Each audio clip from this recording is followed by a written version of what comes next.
Our next guest is professionally known as Gyp Jones, actress, stage and costume designer, mother and lecturer, and she is very much a woman of the moment. Would you welcome Angela Bowie?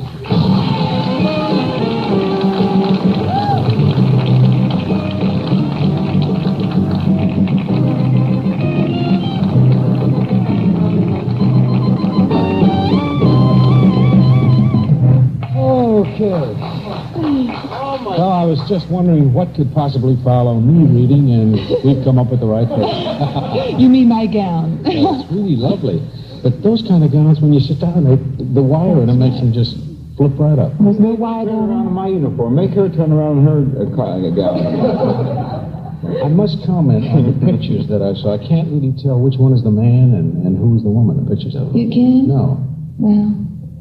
Well, let the audience judge. What do you think, Mike? Okay, let's take a picture here, can we? Are we on it? Oh, they're on videotape. The woman, was that deliberate? The way the woman looked on those pictures? Oh, yes. Which pictures? The ones you're going to see. The ones we're going to see. They're not lost. We're going to see them. Do you think that you and David exploit a sexless image? No, a sexual image. Do you? A sexual image. Do you think you exploit it? Oh, I'm certain everybody does. You know, he caused quite a furor right here in Philadelphia. He made his last album over here. That's right. And kids were hanging out that studio all over the place, all during the... It's kind of like the outside of your studio. Waiting for you.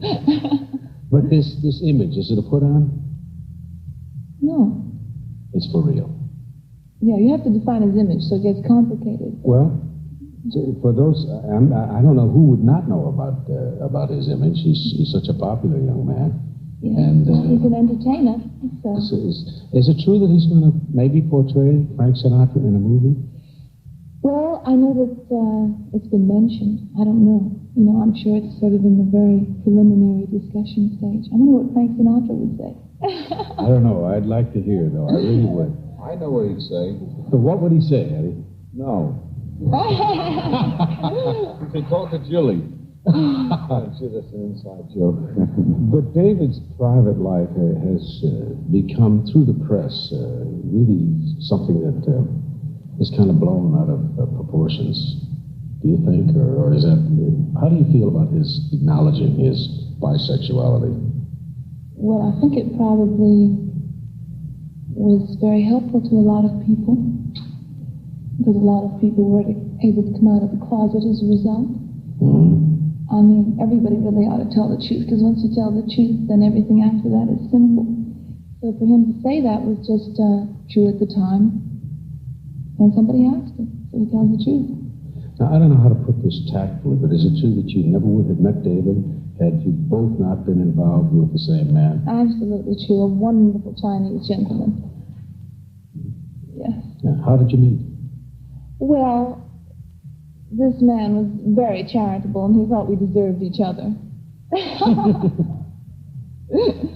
Were you attracted to David before this meeting? Did you know? You certainly knew about him before that meeting, didn't you? Yes, he's totally charismatic. Nobody could help but be attracted to him. Do you think audiences come to see David's performance because it's so outlandish, the show he does? No, they come because he's a great entertainer, great showman. May I ask a question? Yes. Angela, I understand that you are sort of the brains behind the beauty, if I may use that expression, that you've been very instrumental in helping David with his career. Is that true? No, that's not true at all. It's just great to have a friend, you know, who you know will always be loyal to you. And I suppose I was that friend, and I was always able to answer questions if he wanted my opinion. But I wasn't instrumental at all. He's his own man and his own talent. And a very great one. Yeah? Well, she's his lady. are you talking? I know. When he walks on a stage, though, I must tell you that I can't remember where it was. I saw him come on stage, and the reaction was like very positive, like when his fans react, and yet there were maybe there was half the audience was kind of laughing, like they were being put on. And how does he handle that? Does that always happen whenever he appears? Well, how about when he went off the stage? That was another story. That's But the answer. but does that bother? That would bother me if I came on and I heard certain people laughing up their sleeves or. Oh, it's wonderful. It's wonderful because that means that then you have the chance to really not only prove what a fine entertainer you are, but also that people ought to always look twice and try and see the truth instead of to see the facade that you project. That's very interesting. Now, with the adulation given these super rock stars, when he leaves you, you're his woman, and goes away without you, do you worry that he might fall in love with someone else? No, I don't worry. When he does, I might worry. But I don't worry. No, not ever. The name that you use, the stage name, Gyp Jones, where does that come from? David. Did he think of that? Yeah, I was very concerned because it's fine to, always be called Angie Bowie, but when I started to actually do things that were very individual and nothing to do with the two of us, then he said, well, are you getting upset with the name? And I had to admit I was, because it feels as if one's always trading off David's success. And so I said, oh, you think of the name. You're great at that. He thought of his name. You ought to be good at it. What's his real name? David Jones. But David Jones of the Monkey kind of usurped that position. So his real name was David Jones? Yeah. And he had a band called David Jones in the lower third in England for a long time, which did very well. And then the Monkees came out. He decided, Davy Jones would be too much. So then he said, well, how do you like using Jones? I'd kind of like you to use the family name. So I said, all right, and make it Gyp. Interesting. Are you English? No, I'm American. Occasionally you sound, where are you from? Well, I never lived here. Well, I was brought up in Cyprus, but I have American parents. I see. Right. Now, to give everybody an idea of what we've been talking about, we're going to show some of the scenes of one of David's concerts. And for those of you who have not seen this young man in person, you're not going to believe this. Roll it, please, Art. Angela, I'm told that you have developed a TV series called The Black Widow. Well, let's give credit where credit's due. Stan Lee and Marvel Comics developed the personality of the Black Widow and Daredevil. And I had the pleasure of meeting Stan, who I understand appears on your show. Oh, yes. You met. Yes. Well, you know what a wonderful man he is. And I said to him, well, I would very much like to have a female heroine. And he said, well, the Black Widow is one of my favorites. Have her. Which was fine. And so we're working on doing it now. Are we going to see a little piece of it now, a little piece of film that'll give us an idea what it's like? I'm afraid not. We have some stills, I think. Oh, we have stills? Yes. Well, let's see the stills. There we go. Oh, my. The Black Widow and Daredevil.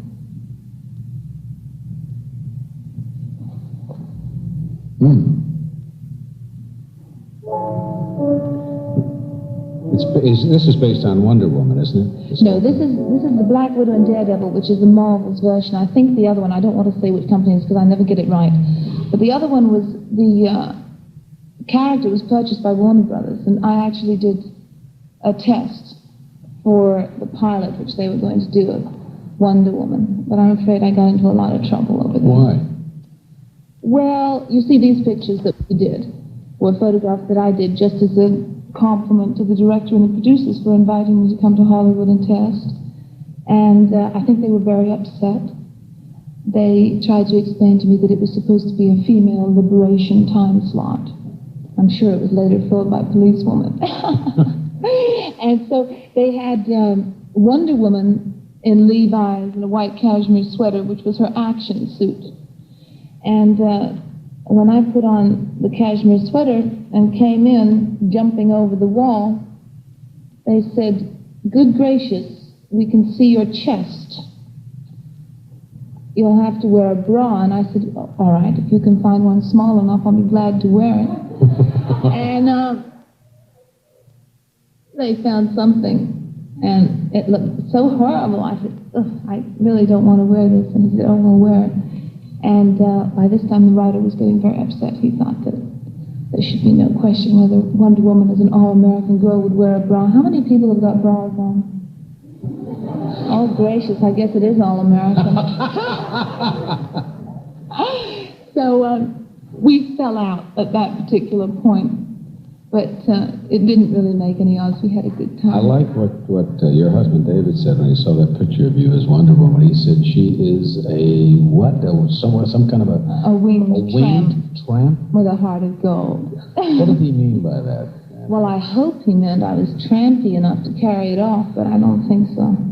I'm very, shy and retiring. And you can tell by her dress. Yes. Oh. Only the shyest girl would wear a dress like that. I know that you sing. Would you sing for us now? Well, that's not entirely true. I sing when I'm inspired. And when I heard that we were going to do the show, I thought that I should definitely sing for you. Oh, well then, are you inspired? I'm inspired. You inspire me, Mike. Oh, Molly. Right here. Good. How glad the many millions of Tom and Dick and Williams would be to capture me. But you had such persistence, you wore out my resistance. I fell, and it was swell. You're my big and brave and handsome Romeo.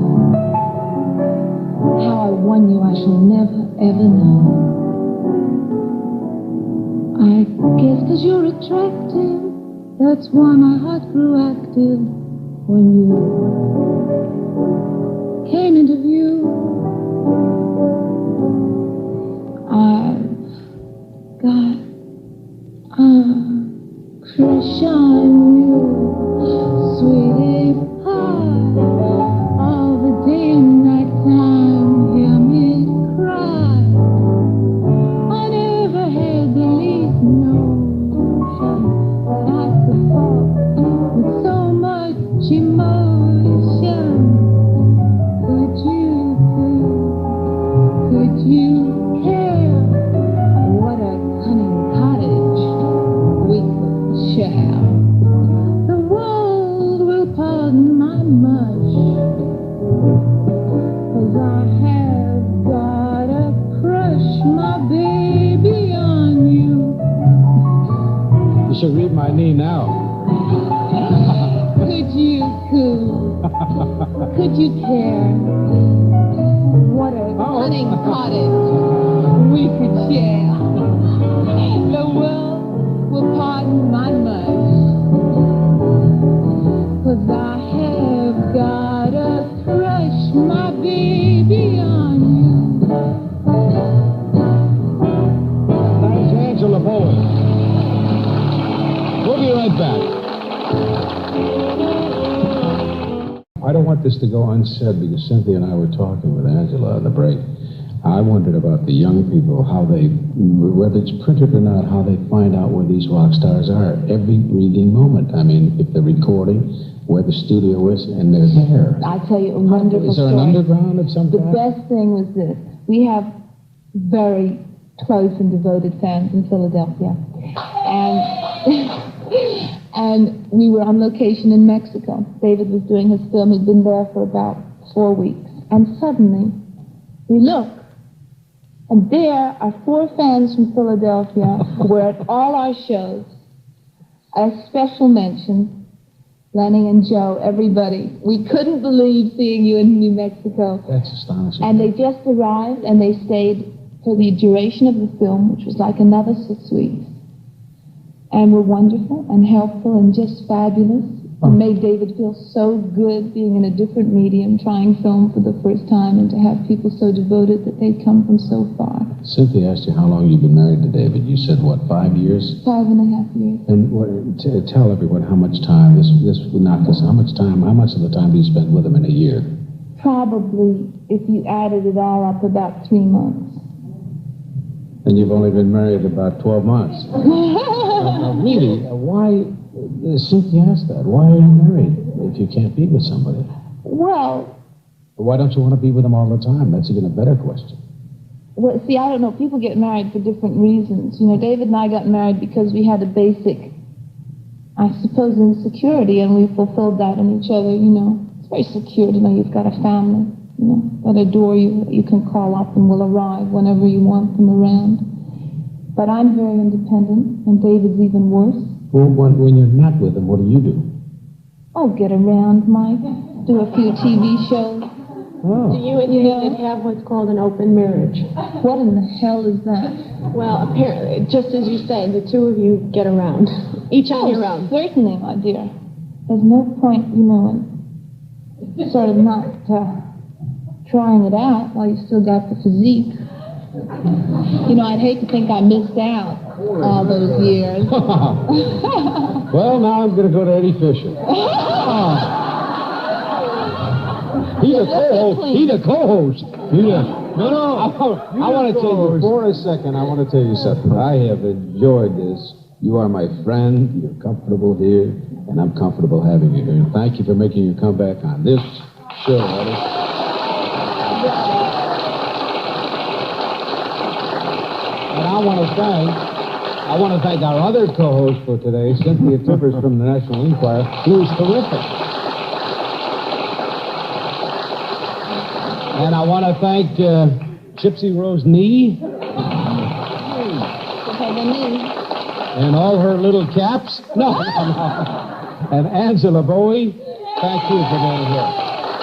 And now we have that marvelous band that we introduced you to earlier in the show, the United States Army Blues Band. Yay!